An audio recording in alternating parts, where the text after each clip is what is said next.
Chapter 18. The Cool of the Evening. In the cool of the evening, when shadows darkened the fairgrounds, Templeton crept from the crate and looked around. Wilbur lay asleep in the straw.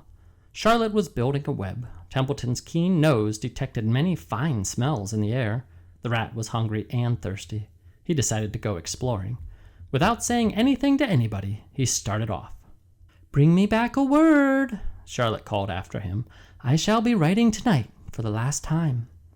The rat mumbled something to himself and disappeared into the shadows. He did not like being treated like a messenger boy. After the heat of the day, the evening came as a welcome relief to all. The Ferris wheel was lighted now. It went round and round in the sky and seemed twice as high by day. There were lights on the midway, and you could hear the crackle of the gambling machines and the music of the merry-go-round and the voice of the man in the Beano booth calling numbers. The children felt refreshed after their nap. Fern met her friend Henry Fussy, and he invited her to ride with him in the Ferris wheel. He even bought a ticket for her so it didn't cost her anything. When Mrs. Arabelle happened to look up into the starry sky and saw her little daughter sitting with Henry Fussy and going higher and higher into the air and saw how happy Fern looked, she just shook her head. My, she said. "Henry Fussy. Think of that." Templeton kept out of sight. In the tall grass behind the cattle barn, he found a folded newspaper. Inside it were leftovers from somebody's lunch. A deviled ham sandwich, a piece of Swiss cheese, part of a hard-boiled egg, the core of a wormy apple. The rat crawled in and ate everything. Then he tore a word out of the paper, rolled it up, and started back to Wilbur's pen.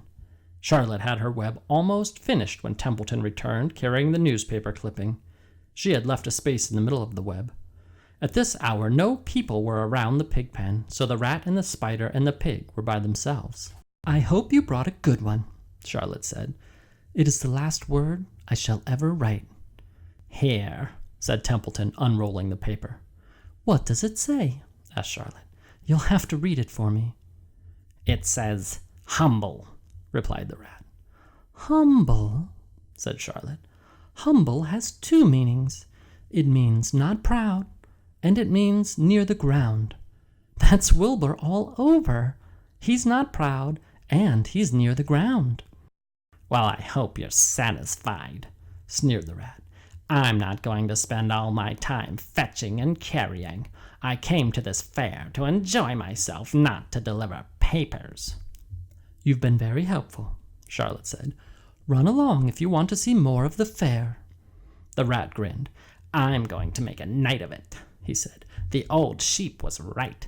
This fair is a rat's paradise. What eating and what drinking, and everywhere good hiding and good hunting. Bye-bye, my humble Wilbur. Fare thee well, Charlotte, you old schemer. This will be a night to remember in a rat's life." He vanished into the shadows. Charlotte went back to her work. It was quite dark now. In the distance, fireworks began going off, rockets scattering fiery balls in the sky. By the time the Arabelles and the Zuckermans and Lurvy returned from the grandstand, Charlotte had finished her web. The word humble was woven neatly in the center. Nobody noticed it in the darkness. Everyone was tired and happy. Fern and Avery climbed into the truck and lay down. They pulled the Indian blanket over them. Lurvy gave Wilbur a forkful of fresh straw. Mr. Arabelle patted him. "Time for us to go home," he said to the pig. "See you tomorrow." The grown-ups climbed slowly into the truck, and Wilbur heard the engine start and then heard the truck moving away in low speed. He would have felt lonely and homesick had Charlotte not been with him. He never felt lonely when she was near. In the distance, he could still hear the music of the merry-go-round. As he was dropping off to sleep, he spoke to Charlotte. "Sing me that song again about the dung and the dark," he begged. "Not tonight," she said in a low voice. "I'm too tired." Her voice didn't seem to come from her web. "Where are you?" asked Wilbur. "I can't see you.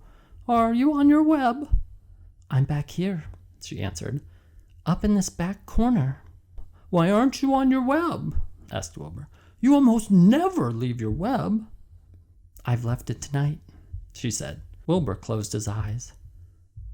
"Charlotte," he said after a while, Do you really think Zuckerman will let me live and not kill me when the cold weather comes? Do you really think so?" "Of course," said Charlotte. "You are a famous pig, and you are a good pig. Tomorrow you will probably win a prize. The whole world will hear about you. Zuckerman will be proud and happy to own such a pig.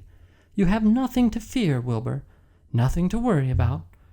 Maybe you'll live forever. Who knows? And now, go to sleep." For a while there was no sound. Then Wilbur's voice. "What are you doing up there, Charlotte?" "Oh, making something," she said. "Making something, as usual." "Is it for me?" asked Wilbur. "No," said Charlotte. "It's something for me for a change." "Please tell me what it is," begged Wilbur. "I'll tell you in the morning," she said. "When the first light comes into the sky, and the sparrows stir, and the cows rattle their chains, when the rooster crows and the stars fade, when the early cars whisper along the highway, you look up here and I'll show you something. I will show you my masterpiece." Before she finished the sentence, Wilbur was asleep.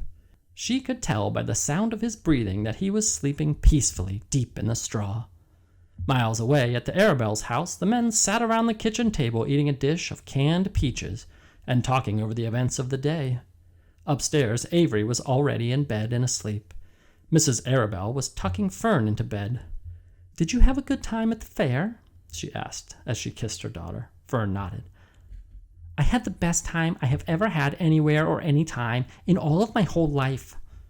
"Well," said Mrs. Arabelle, "isn't that nice?"